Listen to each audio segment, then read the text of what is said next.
Bonjour à toi. Dans cette petite vidéo, laisse-moi te montrer la voix de une vie au zoo. Kemonomichi en japonais. Poney, zoo... Ouais, non, laisse tomber.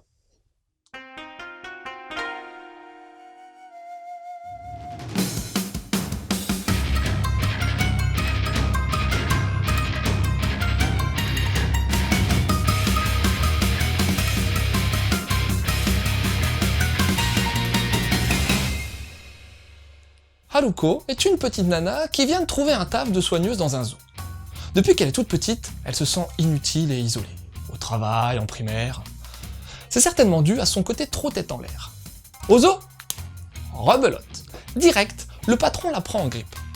Faut dire que depuis qu'elle a oublié de fermer la porte de l'enclos du lion et qu'il s'est échappé, le boss Fujimoto a quand même quelques raisons de lui en vouloir, tu trouves pas?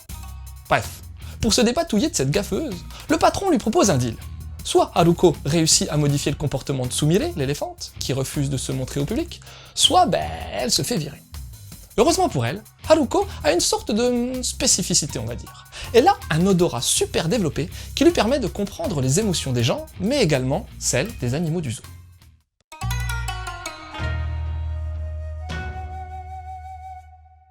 Concernant l'aspect technique, on est face à un josei très propre.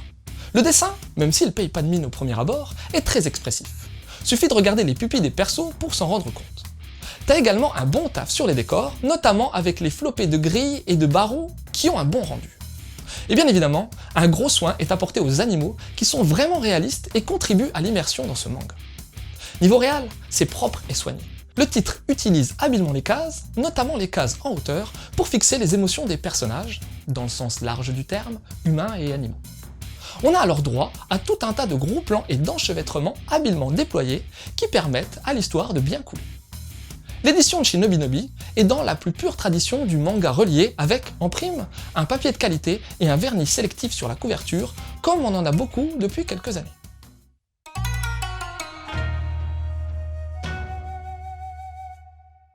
Bon, si tu cherches des infos sur Yamaura Saku, passe ton chemin car j'ai rien trouvé d'intéressant sur la nana. Et à part le fait que ça soit son premier manga et qu'il est publié dans la revue Beloved, le mag josei de la Kodansha, je pourrais rien t'apprendre de plus.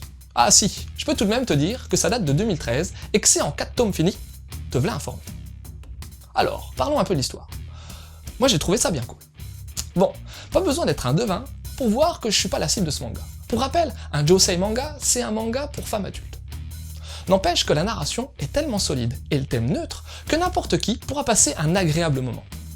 Bien entendu, ce manga décrit fort justement la vie au zoo, si tu te rappelles plus c'est le titre, et on sent que la mangaka a fait beaucoup de recherches. D'ailleurs, en fin de volume, j'ai vachement apprécié la petite bibliographie ayant servi de référence à Yamaura, ainsi que son mini bonus où elle explique comment elle a bossé.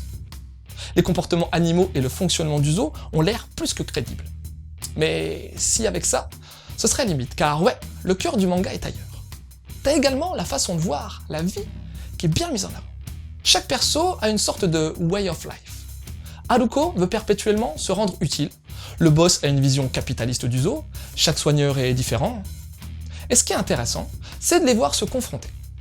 Bien entendu, le perso le plus riche, c'est Haruko, mais c'est surtout les interactions qu'il va y avoir entre elle et les soigneurs, et bien évidemment le directeur du zoo, qui apportent de l'intérêt au titre. La structuration est pas trop linéaire et permet un déroulement plus dense qu'un chapitre, un animal. Non, franchement, t'as beau retourner le titre dans tous les sens, il s'agit réellement d'un bon manga à conseiller à tous ceux qui aiment la tranche de vie originale et ceux qui souhaitent voir des interactions psychologiques entre les personnages. Pour ce qui est des conseils de lecture, même si c'est lointain, le titre m'a rappelé Boku no Chikyu Womamote, plus connu en France sous le nom de Please Save My Earth. Bon, ça parle de sélénites qui se réincarnent sur Terre, mais Sakaguchi Alice, l'héroïne, a également le pouvoir de communiquer avec les animaux. T'as aussi Lily, la fillette qui murmure à l'oreille des animaux, un kodomo manga, où une petite gamine a un pouvoir de communication avec les animaux. Et bien entendu, elle va se retrouver dans un zoo. Et puis, t'as également Un zoo en hiver de Taniguchi, qui va te parler d'un employé de bureau qui débutera une carrière de manga en allant dessiner des animaux dans un zoo. Et ouais. Voilà, c'était Loud, j'espère que cette petite chronique t'aura donné envie de lire Une vie au zoo. Je te laisse et continue de suivre la voie du manga.